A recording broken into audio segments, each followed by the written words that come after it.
we are starting our first our broadcasting program called Freely and Critically. It is the first in English. We have done the series already of such intellectual conversations on political and social issues and geopolitical questions in Lithuanian language, also in Russian. Today we're doing it in English, and our guest is very known, renowned professor who is currently based in Paris, Jacques Rupnik, and our guest Lithuanian professor Gintautas Mažeikis, and me, Tomas Kavaliauskas, from Kaunas University, Vytautas Magnus.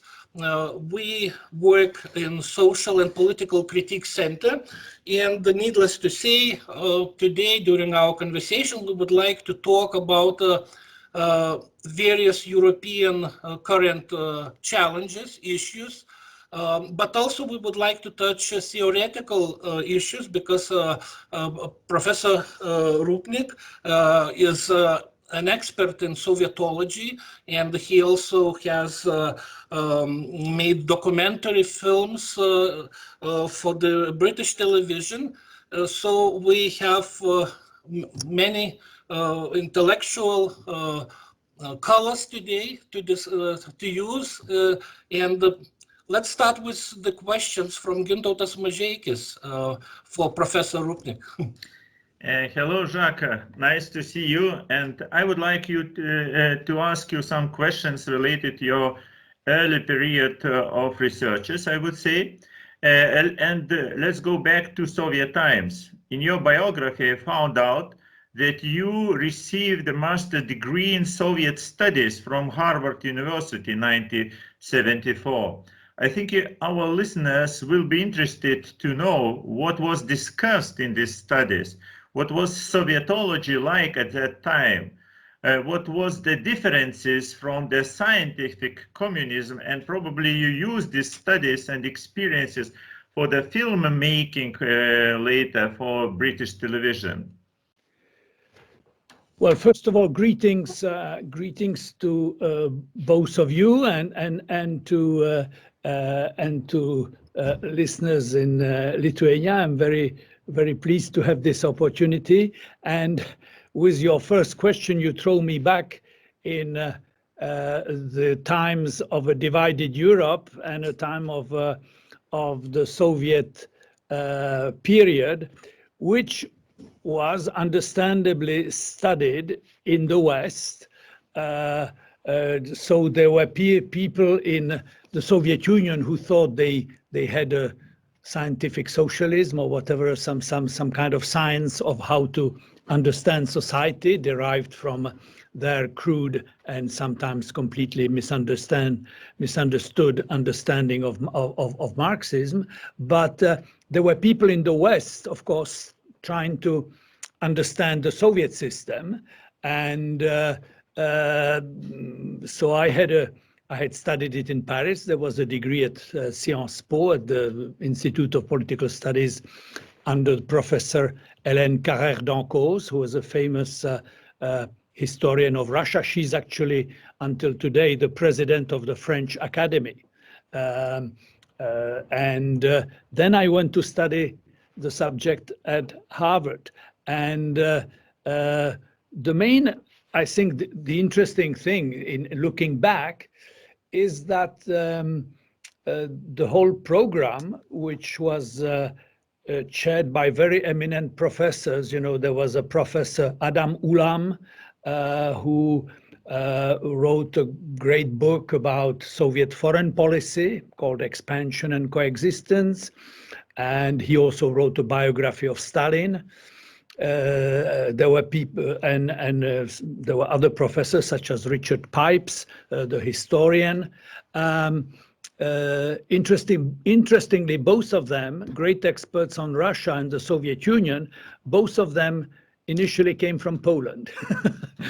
Ulam and Pipes left as as young kids at the beginning of the war and came to United States, did extremely well during their studies and became professors at Harvard.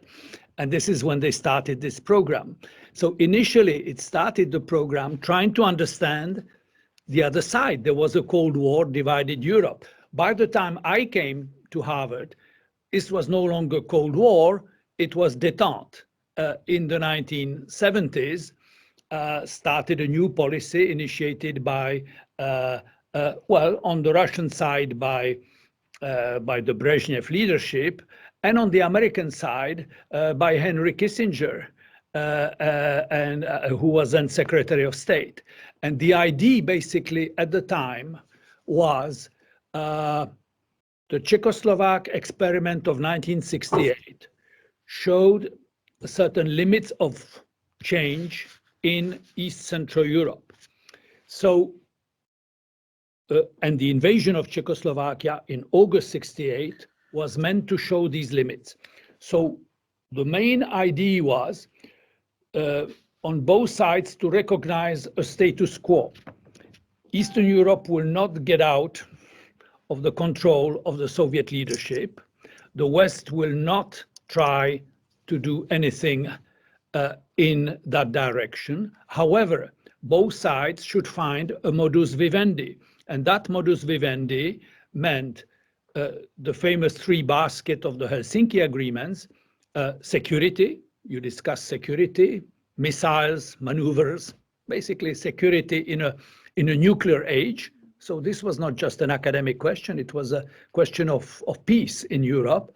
There was a question of economic interchange. And there was a third element, the so-called third basket, which was basically human rights. It entailed notions such as the freedom to impart information and disseminate information. Okay, so that was a context, recognition of the status quo, and the three baskets, which eventually, because we now know the end of the story, we have seen how the third basket helped to undermine the status quo, helped the dissident movements, the various Helsinki committees and Charter 77 movements, human rights, etc. So that was a context in which I arrived at Harvard, the detente period, in a program that was conceived in the Cold War. So there was a bit of a readjustment there. And I think from what I recall at that period, what I found interesting really there is the interdisciplinary approach. That is, the idea was you want to understand the Soviet system, the way it works in the Soviet Union, but also in East Central Europe. Well, you need to understand the doctrine. Where does it come from? What is it they have in their heads? Basically, the people who have conceived the system and who are running it. So there was that idea. There was the nature of the political system, how it was shaped during the Stalin period in a totalitarian system, you know, where everything was run from the top to the bottom, with a formidable control over everything. I mean, the specific nature of that political system was that it did not allow what Max Weber called autonomy of subsystem. You don't have autonomy of subsystem. Neither the economy nor culture or anything has autonomy. So this is what makes the communist system, the Soviet system of that time, different from other types of dictatorships. It's not just the level of violence. By the time you were in 1960 or 1970, the level of violence, let's say in Czechoslovakia, which was occupied by Soviet troops, was less than the violence exercised by General Pinochet in Chile in cracking down on his opposition. So it's not measured by the level of violence or repression. It's measured by this ambition of total control. And what basically, so that was about the political system, how it changed after Stalin's death, basically since Khrushchev and through the 60s, from, let's say, ambition of total control, terror, and mobilization towards a system which admitted a degree of accommodation with society and relied on other tools of social control. So that was the first thing, the political system. Then you had economy, how the economic system was introduced, how it performed in apparently remarkably well with incredible growth rates of the Stalinist period, the coal and steel period, and how it did eventually went to stagnation and decline. By the time I was at Harvard in the 1970s, the system was in economic stagnation, and later it went into decline. This is actually why Gorbachev had to eventually introduce perestroika, because the system economically was not working. And then there was, of course, knowledge of history, of the culture, the society, understanding the society. And that, I think, was very valuable as an approach. Not just, you don't do just political science or economics or society. You do an interdisciplinary program trying to understand the specific nature of the Soviet system. And well, for whatever it's worth, I think it produced some interesting results. So thank you for the introduction into Sovietology, and let's go further. And later, you was an executive director of the International Commission for the Balkans and the Carnegie Endowment for International Peace. And you prepared the report with the title, quote, "Unfinished Peace," end quote. What does unfinished peace mean in Kosovo? Because you've been in Kosovo and other Balkan countries. What does unfinished peace mean in Kosovo? And could you compare the situation in Abkhazia, North Ossetia, Transnistria in Moldova, or in Donbass in Ukraine in our days? What does mean this unfinished peace? Well, this is... Jacques, please, let's try to return to the other events late after collapse of Soviet Union. And you've been executive director of the International Commission for the Balkans, and as well the Carnegie Endowment for International Peace. And you prepared the report with the title, quote, "Unfinished Peace," end quote. What does unfinished peace mean in Kosovo, in Balkans? And could you compare the situation with the situation in Abkhazia, North Ossetia, Transnistria in Moldova, or in Donbass in Ukraine? Maybe Kremlin, Russia start to use the same concept or the same possibility for the development of unfinished peace situations and to use them. What was your interpretation? What is the unfinished peace? Okay, well, this, of course, is in the context of the 1990s, when we at first celebrated the return of democracy, freedom in Central Europe, but this is sometimes neglected in the sort of somehow simplified accounts of what happened after 1989. There was a darker side of post-89, and that was the start of the war in former Yugoslavia, the wars of dissolution in Yugoslavia. And, maybe this was not fully understood, let's say, in the former Soviet Union, but Yugoslavia, at least on paper, for most specialists, looked like the best prepared candidate for a transformation. They already had an open economy, people had free passports, they traveled around Europe, and their political system was much more flexible than anything else that existed in Eastern Europe. So on paper, they looked like the best prepared for a transition. They turned out to be the worst calamity because they plunged into nationalist warfare in the breakup of Yugoslavia. You had a breakup of Soviet Union non-violently, while they had a breakup of Yugoslavia in a violent manner. And therefore, Carnegie Endowment for International Peace established an international commission, of which they asked me to be the executive director, to try to investigate the sources of the conflict and the kind of remedies or recommendations that we could make to the international community. The commission was established in the spring of '95. There was still war then, so we didn't know that the end would be close. But that was interesting because it followed. Why did they have this idea?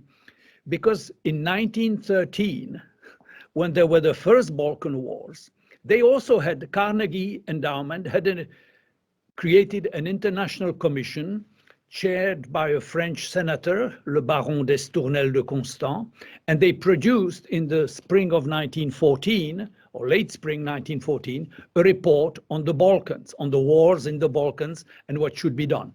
But of course, by the time they produced the report, it was a bit late because World War I was starting in the Balkans. It is in Sarajevo where the Archduke Ferdinand was shot, and this was a trigger for World War I. And this is the reason why when war came to Sarajevo again in the early 1990s, Carnegie Endowment thought this is a matter for European peace. And this is why they created this commission with a very distinguished group of figures, of political figures. We were the chair of our commission was the Belgian Prime Minister, Leo Tindemans. We had Simone Veil, the French former Minister of Justice, President of European Parliament, Bronislaw Geremek, the Polish Foreign Minister. We had a very, very distinguished group of people there. And I was in charge of traveling with them around the Balkans for 1 year. And we visited all the countries and we spoke to everybody. We spoke to everybody, including people who were in power, Tudjman, Milosevic, who was then ruling Serbia, and all these people, and also people from the opposition. And so we were trying to understand the sources of the conflict and then make assessment and recommendation of what should be done. The reason we have called our report Unfinished Peace is because by the time we have, of course, drafted it in the spring of '96, we had already end of conflict. It was not yet fully peace. Let's say it was end of war, which was imposed by the airstrikes over Bosnia, which forced the Bosnian Serbs then to stop the onslaught on the rest of the country. But why did we call it unfinished peace is that the fact that you no longer have fighting doesn't necessarily mean you really have peace.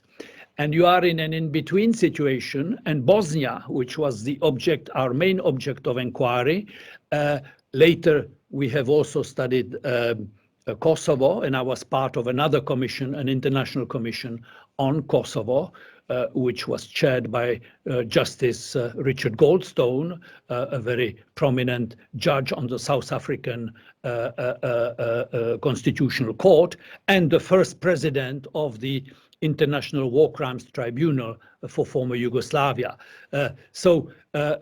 Why unfinished peace? Well, because you establish peace on the division of the country, right? What is the Dayton Agreement, which Richard Holbrooke, the American diplomat, negotiated in Dayton on the military base in Dayton, Ohio, where he brought all the warring parties, was you establish peace on separation. You have Republika Srpska, the Serbs on one hand, Croat Muslim Federation on the other. And you draw a line and you say, well, you have to find arrangements for peaceful relations, but it is peace through separation. And this is why we thought this is great because this is no longer war.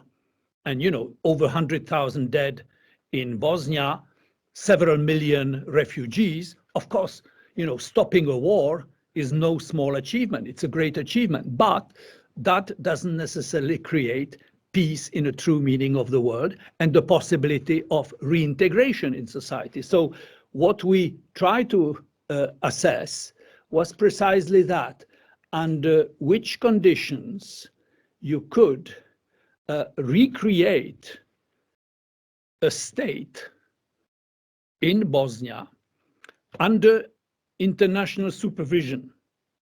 To put it in political science terms, can you have nation state building under protectorate? You have an international protectorate which has imposed peace, but can that protectorate, which is meant for security reasons, can it create the conditions for a functioning state and a functioning democracy? These are two very different things. And I think on the whole, if we look at the situation, we could say, well, it has certainly been successful on the first part. It has stopped conflict, and you haven't had a violent conflict in Bosnia for the last quarter of a century. So this is an achievement of sorts. On the other hand, can you say this is a functioning state? Well, not really. You still have two separate parts of the country. They all run each other. They have a multiplicity of cross-cutting, overlapping institutions which paralyze everything. You have in the constitution a clause which says that when each of the three parties concerned, you had the Serbs, the Croats, and the Bosnian Muslims, the Bosniak, if any of them consider that their vital interests are threatened, they can impose their veto power on a legislation. On an average year, it is used over 200 times. It means practically every other day it is used. So you have total paralysis of government. So you have a divided country which is not functioning, and you cannot really call it it's not a functioning state. And therefore, the concern is, can the international protectorate withdraw? Because the goal of the protectorate, of course, the international protectorate that imposed peace, is to leave. It's not a neo-colonial venture that you want to run Bosnia. Nobody wants to run Bosnia. There is nothing there. There's absolutely no, you don't derive one penny out of it. It costs an enormous amount of money. So you want to get out. And indeed, I would say, and this applies for Kosovo as well, because you had a similar situation in Kosovo, a military intervention puts an end to the conflict, and then you work trying to create an institution.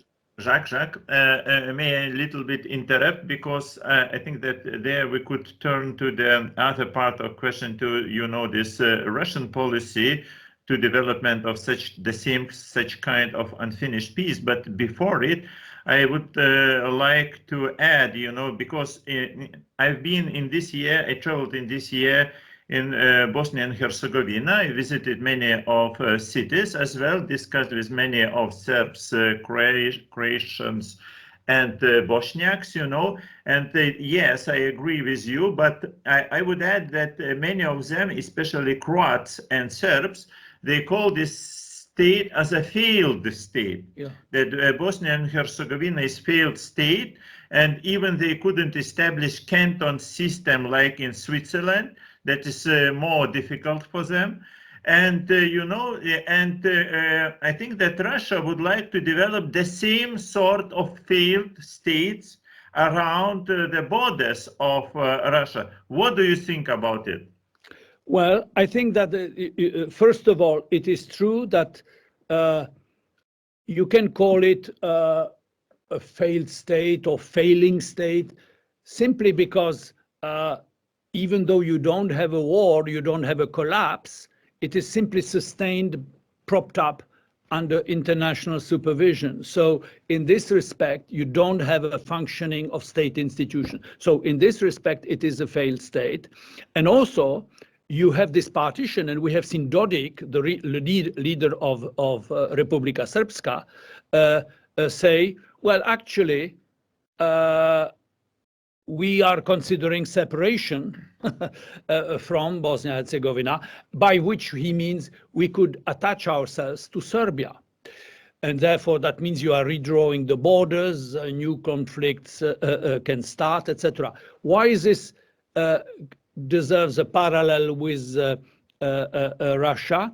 Is because on the periphery of Russia, in a number of the post-Soviet republics, you have enclaves.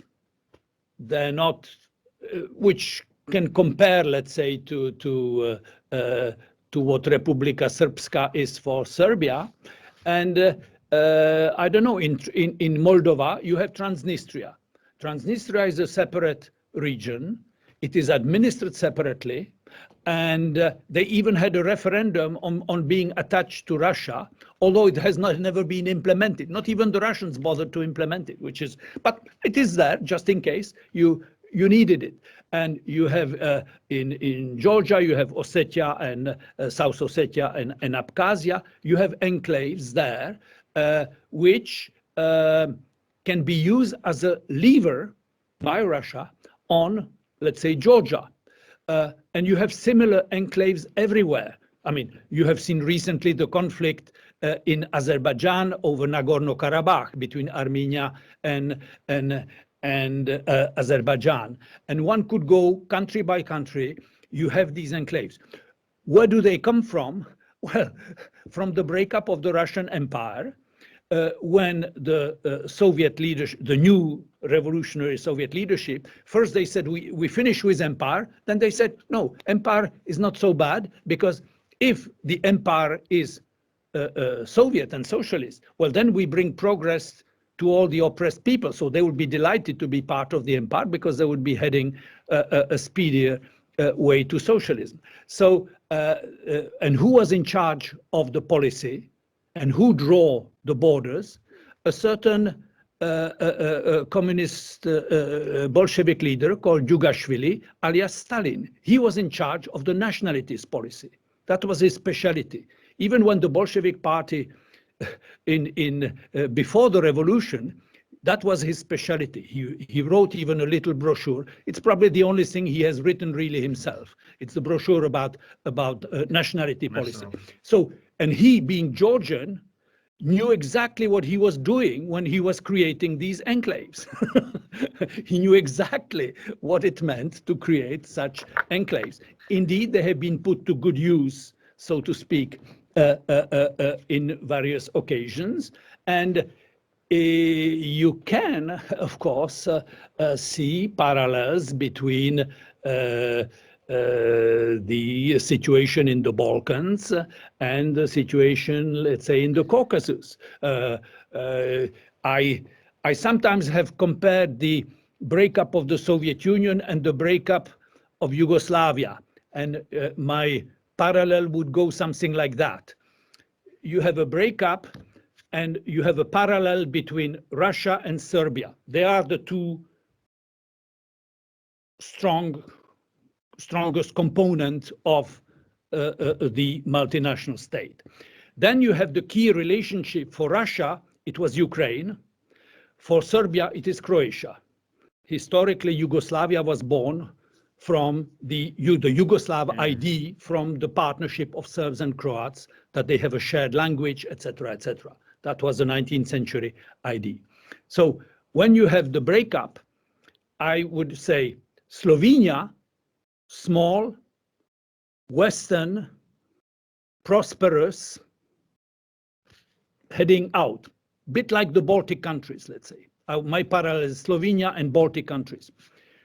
Croatia parallel with Ukraine, the key partner for Serbia or for Russia. And that's why the war has started there in former Yugoslavia. And the third parallel would be Kosovo and Caucasus. where you have Christians and Muslims, and you have these enclaves that we have been talking about, which in the literature on the subject, they are called the frozen conflicts. So they are frozen conflicts because of the map that I have mentioned derived from the old days.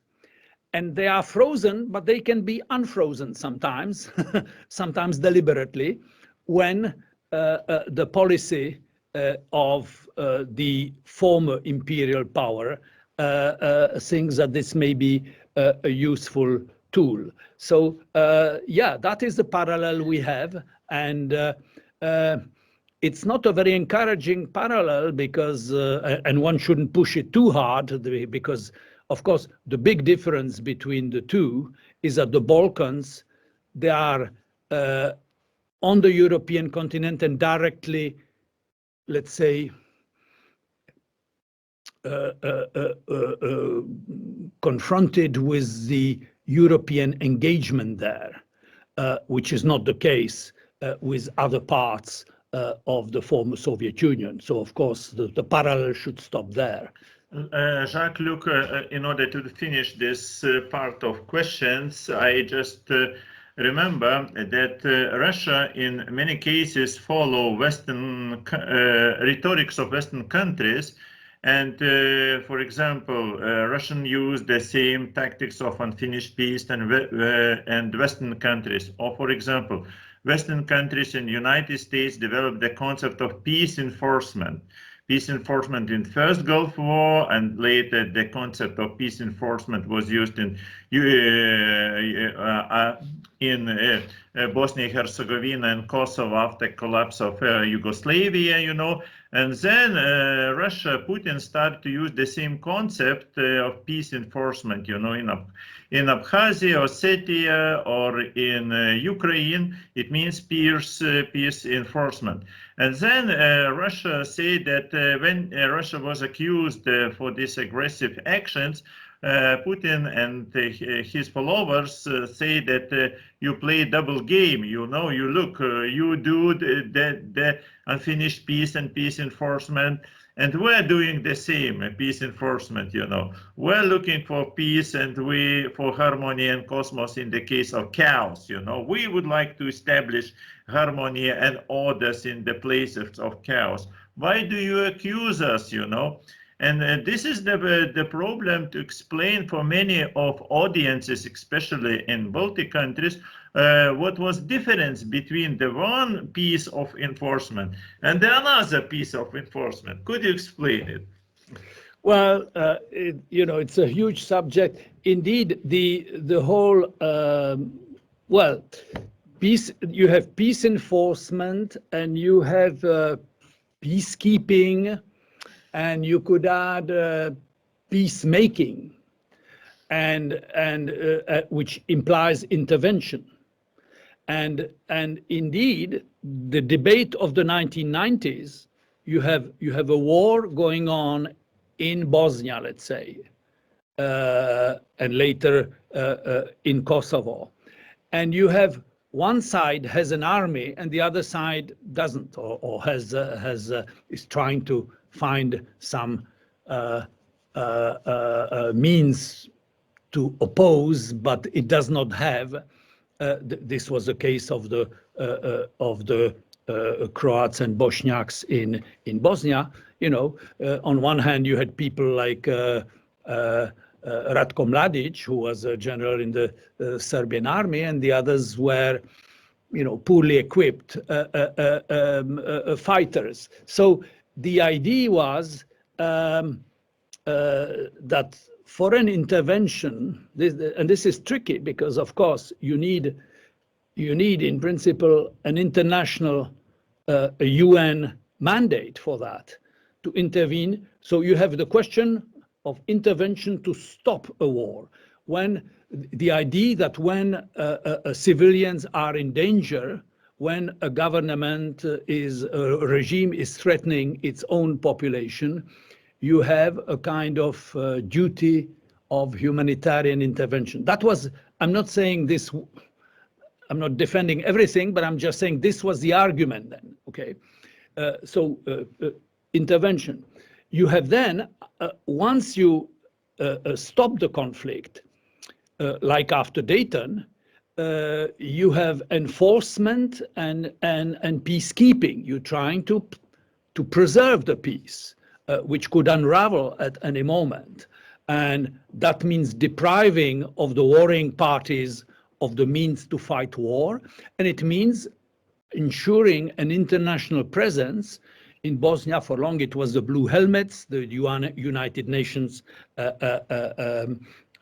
troops, and they were stationed in parts of Croatia, in Bosnia, etc. So that was, let's say, peacekeeping after the. So the idea is peacekeeping or peace enforcement after a conflict.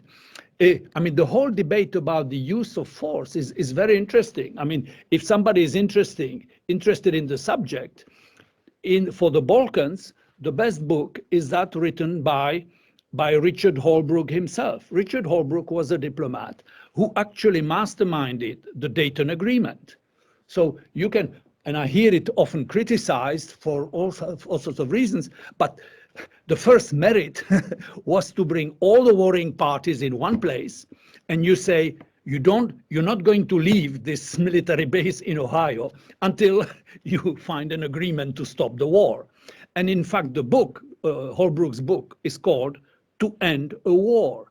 So when people say, "Oh, but Bosnia is not working as a democratic, liberal democracy," no, this was an agreement to stop a war. The Dayton Constitution, based on the separation of the two parts, is to stop a war. Nothing prevents you after to change that constitution and making it a workable, liberal democracy. But in Holbrooke's book, you have that interconnection between three things. One is diplomacy. The second is law, international law. And the third is what he calls a credible threat of the use of force. That is, sometimes you don't have to use the force, but the other side must understand that if they do not go into this agreement, there may be consequences. And I think this is what Milosevic understood after the strikes in Bosnia in the summer of 1995, that the best thing was to cut a deal, and creating Republika Srpska was the best deal he could do for the Bosnian Serbs, and that in that way he was preserving his own regime. But this interplay between diplomacy, law, international law, and the question of the use or not of the force, the credible threat of the use of force. I remember that formula because that is it. It's not just, oh, maybe we will do. No, you must have the other side understand that this is serious. And after the strikes in Bosnia in summer 95, they knew it was serious. It was credible. And so that's the key thing. You want to have a seminar on peacemaking or something like that, or peace enforcement? Well, this is a good book to start with. Can this be used or misused by others in different circumstances? Certainly, certainly, because and I've been talking about Bosnia, but the main precedent that is often referred to by the Russian authorities is Kosovo.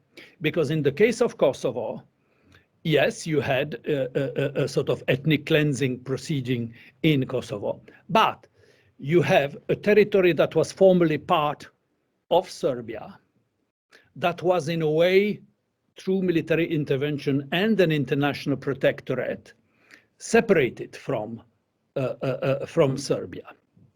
And eventually, 10 years after, led to creation of an independent state.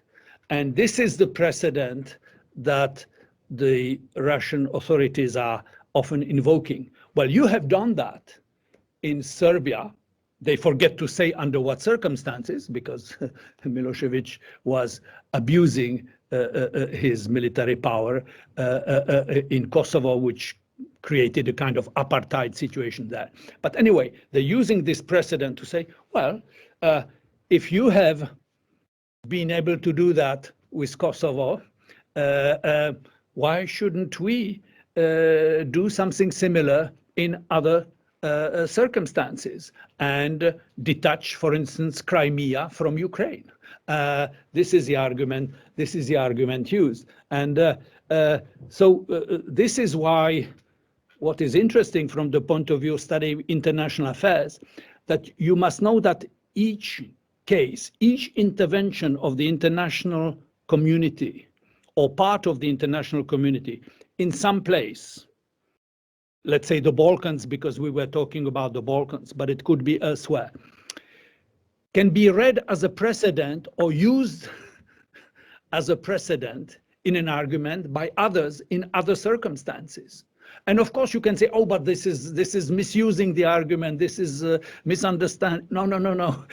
You create, yeah, did you detach your territory? Yes. Is it independent Kosovo? Yes, it is.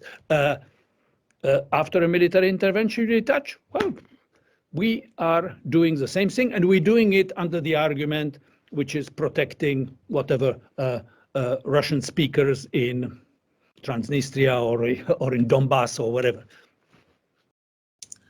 The same argument they used for Abkhazia equally, 100%. They said, look, we are doing in Abkhazia equally the same like you did in Kosovo. Exactly. Yeah. No. So this is it, you know, in international politics, any solution, any intervention becomes a precedent. Incidentally, any non-intervention becomes not a precedent, but an opportunity for others. For instance, you have the Syrian leader Assad is massacring his population. Okay, he had reached a massacre, let's say, of a couple 100,000 people. There's a question of an international intervention, which was agreed upon, but which was not carried out, partly because President Putin said he will obtain an agreement over non-use of chemical weapons, etc.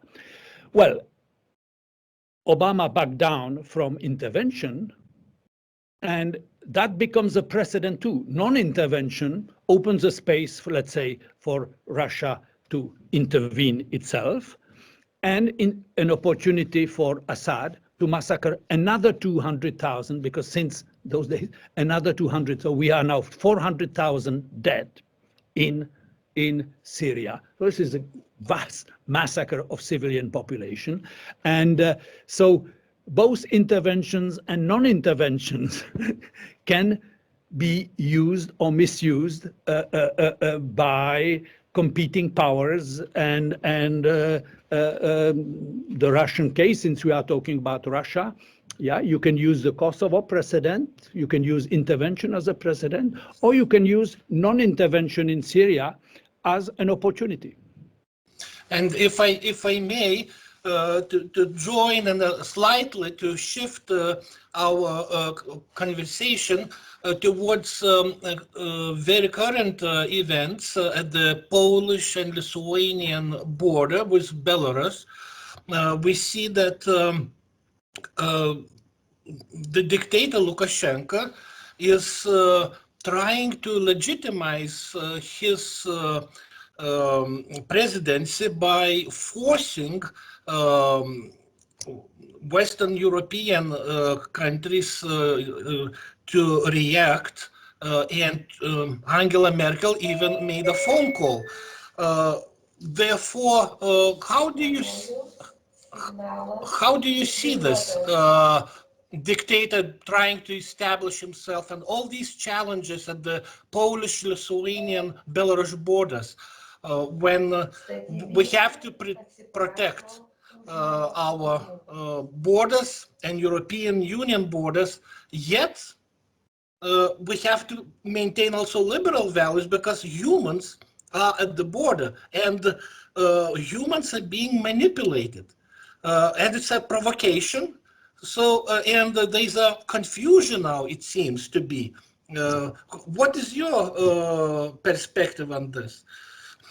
Well, it is very interesting to see that migration has become a sore point in European politics, especially since 2015 through the 2015 crisis. I have just been talking about what happened in Syria. Well, the direct consequence of that slaughter in Syria was a massive exodus through Turkey through the Balkans into Europe. It was no longer migrants from the Balkans, it was migrating through the Balkans to Central Europe and to Western Europe, to Germany. And this is a time where, for the first time, the Central Europeans dissented from European policy at the time by refusing, not just by establishing the famous Orban fence on the border, but by refusing a collective arrangements by which the migrants would be shared through a system of quotas. The idea that this is a shared responsibility for member states of the European Union, and that depending on your population and your GDP, etc., each country would get its share, so to speak, of a couple 100,000, I think, migrants were to be discussed then. So these were relatively small numbers. The bulk of the migrants had gone to Germany by then. 1 million migrants went to Germany. So we are dealing with a legacy of that, and it is interesting to see that this time it's not a migrant crisis like the one I've just referred to. You have a war in the Middle East. Migrants flee the war through Turkey and the Balkans and come to Europe. Okay, this is a migrant wave or migrant crisis. With Lukashenko, it's something different. It's completely engineered. It's not a migrant country. It's engineered human trafficking. So you go to Syria or Iraq or Lebanon, etc., and you organize charter flights for would-be migrants into Europe. You bring them to Belarus, and then you push them to the Polish border and say, this way to Europe. So they have observed what 2015 migrant wave had divided Europeans. And it recreated in the perceptions of many in the West the idea of a new divide, East and West. To put things very simply, the idea that the Visegrad countries, the East Central European countries, refused to take migrants, which they didn't have anyway. They didn't have a migration wave. And this lack of solidarity created a deep division in Europe. And of course, in the following years, the migrant issue became the dominant theme among populist nationalist politicians in Western Europe. So they understood this is a vulnerable point of the European Union. So you mastermind, you organize this transfer of would-be migrants to Belarus and then to Poland, in order to hit Europe where it is seen by them as to be most vulnerable. Let's divide Europe again on this sensitive issue. This is what Lukashenko tried to do. He thought by that he would, of course, not only pay back Europeans for the sanctions they have imposed on his regime after the hijacking of a plane with a Belarusian opponent of Lukashenko, a flight from Greece to Vilnius. So this was not a flight. So this was international hijacking of a plane, a kidnapping of a political opponent, and then you are surprised that there are some sanctions, and to get back at those who impose the sanctions, you mastermind something like that. So this is a spiral, a quite desperate spiral of a dictator who I think by now is running out of options, because given where he is now, the only option now he has back to the Russian fold, back to the embrace of Putin. It's the only thing he has left. In the past, I don't know, 5-6 years ago, he was toying with the idea that he wanted to be semi-independent from Russia or something like that. Well, this is all gone. His only option for his regime to survive is to be really a very direct tool of Russian foreign policy. But I would like to add one question to Tomas' question about these migrants, Ordinary, when we see these migrants on the borders between Belarus and Poland, we see children, kids, women, so unhappy, disaster situation. And many of Western medias call you, look, this poor people, humiliation and so on and so on. But then I and some of journalists went to Erbil city. Erbil is one of the major city of Iraqi Kurdish. And Erbil is one of the richest city in this region. If you will check on video maps and so on, you will find that it's much more developed part of country than Belarus, with bigger income, and majority of these refugees came from this part of Iraqi. They are Kurdish for Erbil. Erbil is rich city. You could imagine with huge buildings, contemporary, I would say contemporary and developed autobahns, everything is quite good, and income for one person much bigger, few times, maybe somewhere about 3 times bigger than in Belarus. This is the very strange, a very strange situation. From the other side, Baltic countries and Poland, we accept and many refugees from Ukraine and Belarus, that was completely normally, and nobody discussed about, these issues or challenges for Baltic countries and for Poland, because we accept them. It was quite normally, like in Balkan countries, like in Yugoslavia, collapse time crisis, when many of Croats of Serbs ran from Bosnia and Herzegovina and back, this is all, it was understandable. Could you explain, what do you think, why does this standard position of Western media, to present these refugees, as some kind of, to present these people as some sort of refugees, but not as some kind of, I don't know, tourist or for what kind, because it's not understandable. It's something different than the classical concept of refugee. They are not refugees. This is what tried to Poland and Lithuania to explain. Between them, there are only few of refugees, real refugees. What do you think about this political situation? Well, I would say 2 things. First of all, nobody leaves if one's country, if one is living in peace in his hometown, why would somebody want to leave? Nobody leaves just for fun and a backpack, leaving everything behind, selling their belongings, whatever they have, and move to another continent, to another place. I don't think anybody does it for fun. The reason people leave is seeking a better life. but maybe it's a delusion. It's a illusion. It's a utopia. You can call it whatever you want.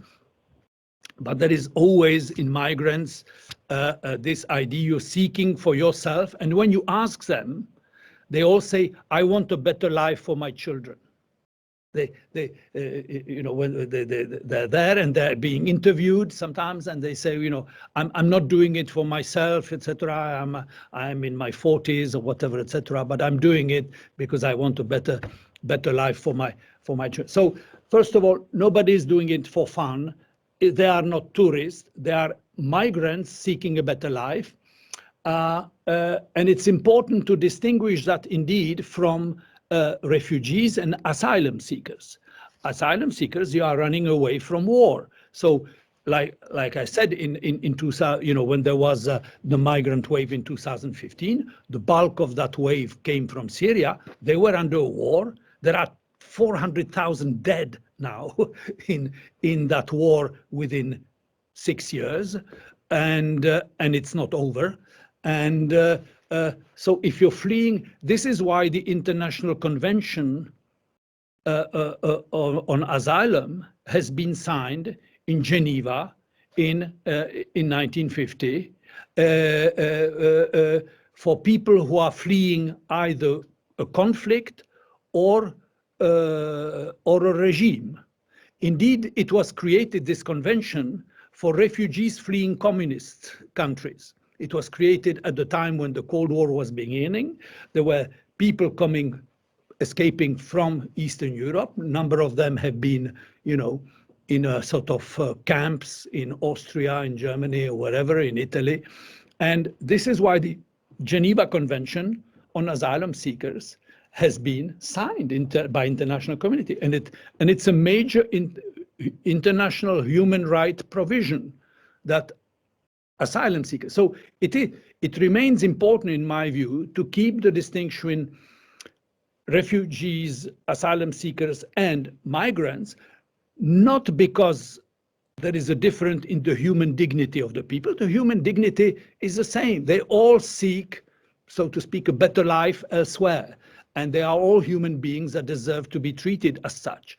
But the situations are not the same. And from the point of view of asylum seekers, from the Asylum Convention, you cannot just say any economic migrant qualifies for that. So those who argue that, and there are those who argue that, I have colleagues who argue that. They say, this convention, this was created in 1950, times have changed.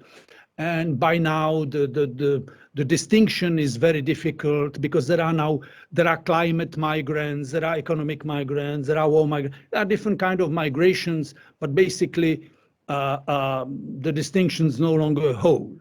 And I keep arguing with them, saying, yeah, maybe there are new types of migrations, and maybe we should understand that, but we should still keep that distinction, that specific status of asylum seekers and refugees. Because this was a human rights provision.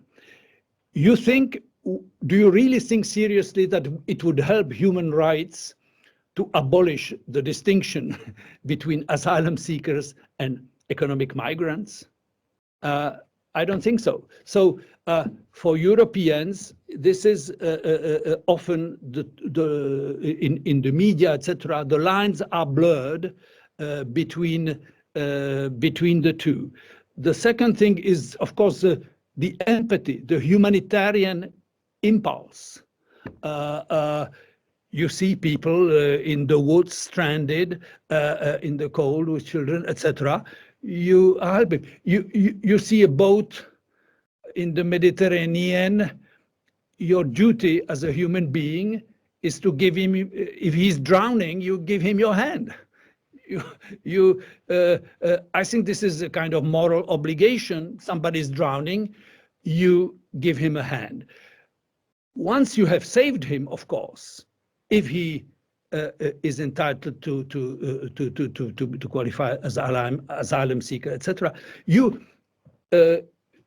you have a duty to save him, but you also may have the right or duty to tell him who you are, to say, welcome from the Syrian hell, you have escaped.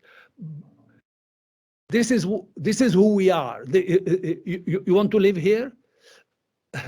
This is who we are.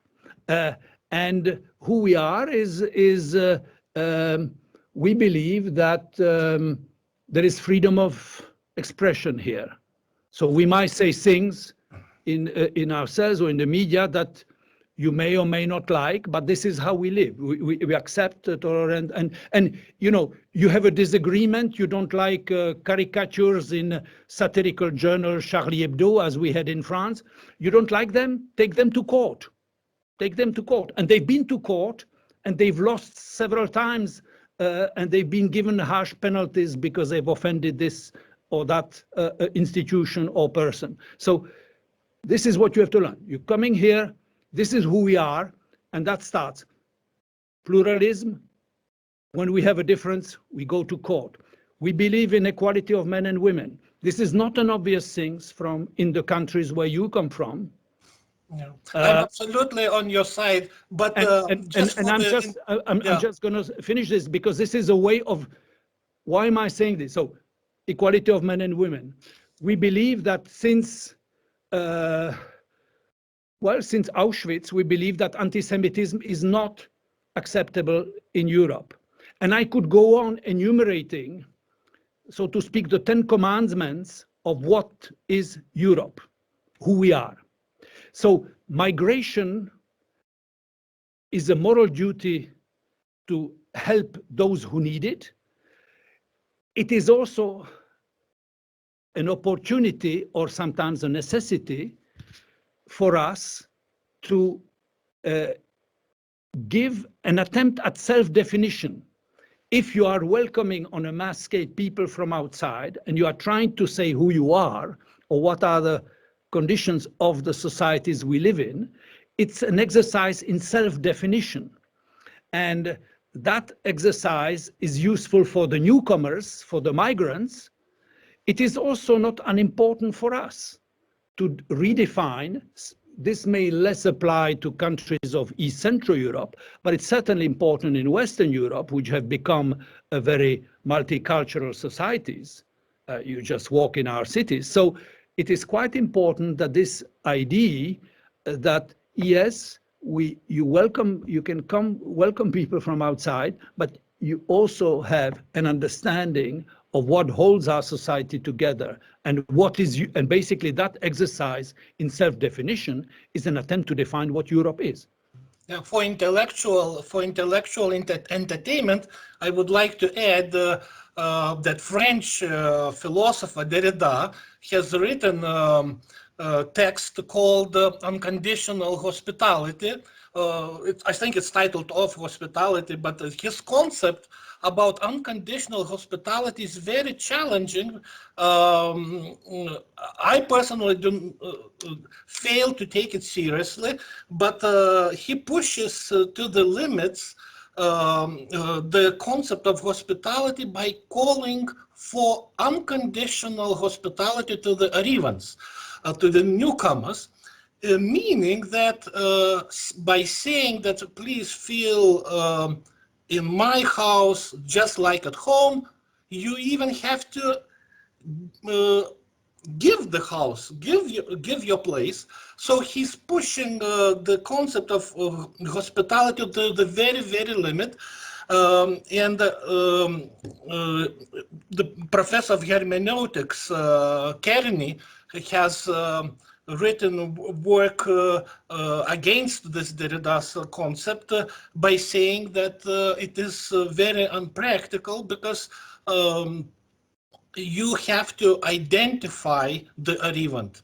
The newcomer has to have identification, and that's what we talked, that certain explanation about our society, about our cultural norms and the legal standards, equality, etc., has to be explained.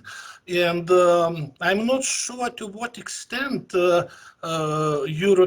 European countries, by promoting human rights, at the same time has solid liberalism to defend those our social and political standards that keeps our society together, just like you said, our 10 commandments. So sometimes I see that the policy towards and the attitude towards the migrants is very open without without having a priority of what you very nicely and correctly explained about the understanding what holds our society. How are we going to explain to the newcomers from a different civilization with a completely different culture, how are there instruments to work with them? I'm not talking necessarily about integration, but more about education about our standards. Yeah. Well, as I say, this is an old debate. To understand why Europeans have these passionate debates about acceptance of foreigners and hospitality. You know, obviously, you quoted Derrida. I know his book on hospitality. This is a philosophical exercise. You know, a stranger knocks on your door.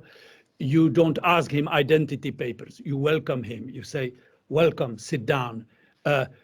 You are starving. You are thirsty. First, I give you bread and water or care. I care for you as a human being. Of course, then comes, you know, if you're going to live in my house, well, then I may have to explain how things work. But yeah, the hospital, the first thing before you see somebody, when you meet somebody, is not to ask his identity paper or his religion or his family background or his checkbook. This comes from a long way in European history. You know, a lot of our European history has been made from various kind of migrations. We cannot go into that. But the way it is often perceived, the prism through which it is understood, relates to at least two experiences. One is the experience of the 1930s and fascism in Germany, Austria, and in eastern part of Europe, which produced exodus, migration. Hannah Arendt has written eloquently about that. And when she was warning about the fact that the first thing to go in the context of migration, she was talking about the 1930s. She herself was a refugee from Nazi Germany. She said the first thing that goes is the asylum, is the capacity or the will to accept refugees. So that was the first thing. The first victim of migration becomes a human rights provision. And the second thing, I remember she had a formulation that she said, the most terrible thing about what has happened in the reluctance or even repudiation of migration wave that was coming from Europe to America was what she called it, the vague and pervasive hatred that permeates all and everything. She suddenly saw in the society, and I remember this formula, the vague and persistent, the vague and pervasive hatred that permeates all and everything. I feel there is an element of that in our societies today. I'm not saying it is dominant. I feel it is there, and it can be exploited by unscrupulous politicians, and it is, and often it is, of course, including in the country I live in. I can hear that. So that is the reason why the question is seen through that experience as well. It's not, the story doesn't start with Lukashenko yesterday at the Polish border. No, it starts with the tragedies of the 20th century. Then you had the people who were fleeing from communism after the war. And there were many. Viktor Orban builds a fence and doesn't like refugees, but he forgets that in 1956, 200,000 Hungarians were seeking refuge in Austria, in Germany, in the rest of Europe, and they were welcomed in Europe, and they were accepted in Europe. Same thing for Czechs and Slovaks after invasion of August 1968. Same thing about Poles when there was a military coup of Jaruzelski in December 1981. We just had the anniversary, actually, these days. This is the 40th anniversary of Jaruzelski's military coup, and that provoked a wave of migrants, incidentally. And that was the second wave, so to speak. There was the experience of the 1930s that Hannah Arendt described in her own very powerful way. Then there were the asylum seekers from Eastern Europe, and my God, I spent a lot of my time spent with them and trying to help them, and trying to help not just them, but also the dissident movements in Central Europe with whom they were sometimes connected. So this is why there is particular sensitivity in the human rights community, let's say, on these issues. Now, you may say some of the human rights discourse has gone completely astray and is trying to take a kind of Derrida type position without having read Derrida. They, of course, haven't read the philosophical arguments going back to Greek philosophy, and they haven't read any of that. No, but they just remember that they read something, hospitality, unconditional hospitality. Okay, so they are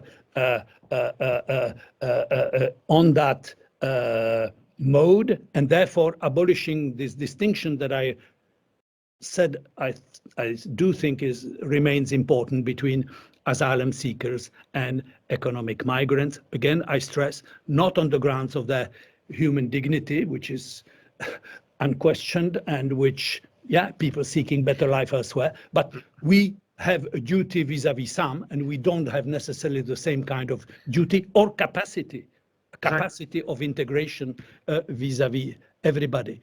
There was a French socialist prime minister, Michel Rocard, who said, I remember in the late 80s, he said,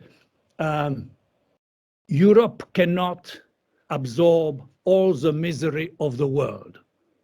That's what he said. But he added, but perhaps it should take its share. So we cannot have unlimited, unquestioning. Jacques, we can take may I ask you a Kurdish question, which they ordinarily ask on the border? They say, okay, we are going not to Lithuania, not to Poland.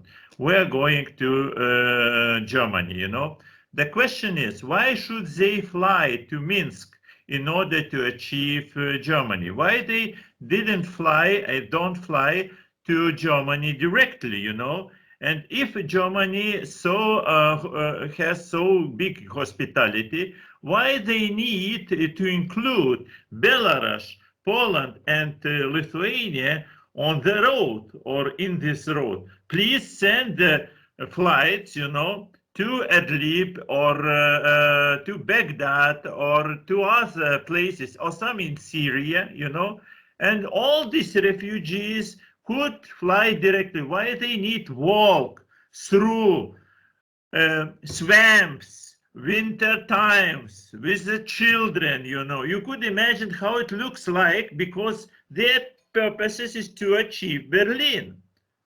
Please organize the flights, direct flights from one place to another place. Maybe all the problems will be solved. How do you think about this? Well, I don't think any such flights will happen, or nor should they be, nor are they desirable. I think this is there was a specific situation in 2015 where migrants were coming from Syria to Turkey. There are 3.5 million migrants stuck in Turkey. They are stuck there, okay? And there will be more coming from Afghanistan after the American debacle in Kabul.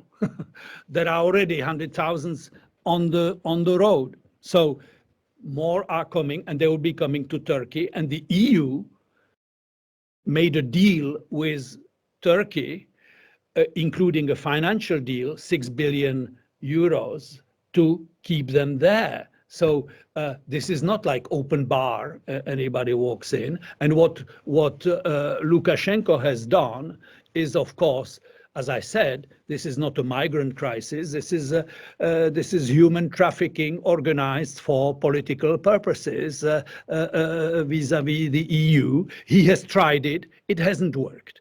It hasn't worked because in this case, although Europeans had been divided in 2015 about how to respond to the migrant crisis, east-west, so to speak, to simplify things, this has not happened this time. This time, the European Union understood very well what Lukashenko was up to. They also understood that he had the backing of Moscow.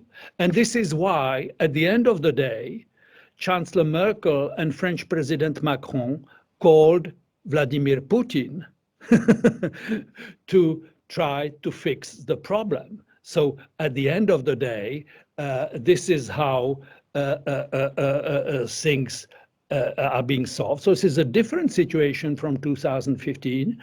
Europeans are united on the idea that if we have abolished borders inside the European Union, it means we have an external border. And of course, in the past, we were not thinking about what kind of border, how to establish that border. We discovered that the neighborhoods can be hostile neighborhoods, and that that border has somehow to be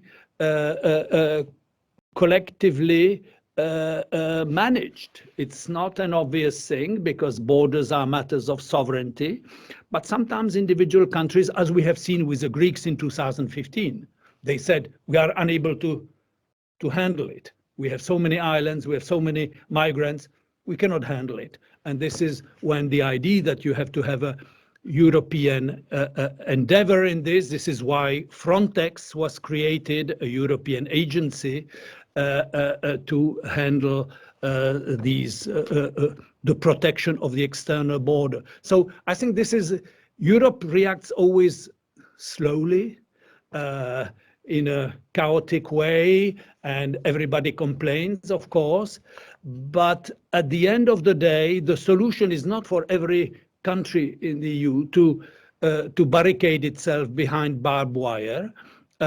We have been through that. We don't want to do that again. But we have to take seriously the idea that the only condition for keeping internal borders within the EU, within Schengen, open, and this is a great achievement, this is a great freedom.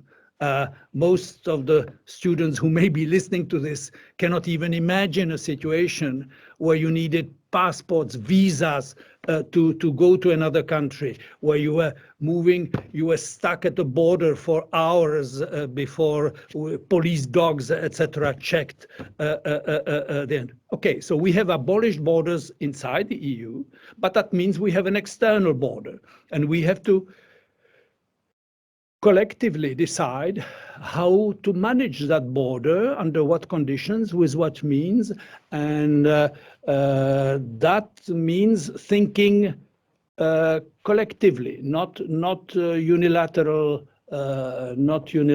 actions, as have been sometimes the case.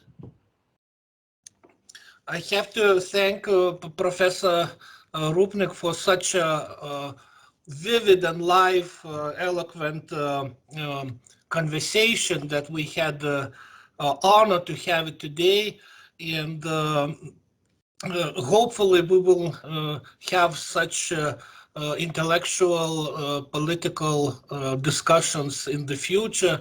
I would like to remind our viewers that This is the program called Freely and Critically, run by Professor Mažeikis and me, Tomas Kavaliauskas, from Kaunas Vytautas Magnus University, Social and Political Critique Center. Once again, thank you, and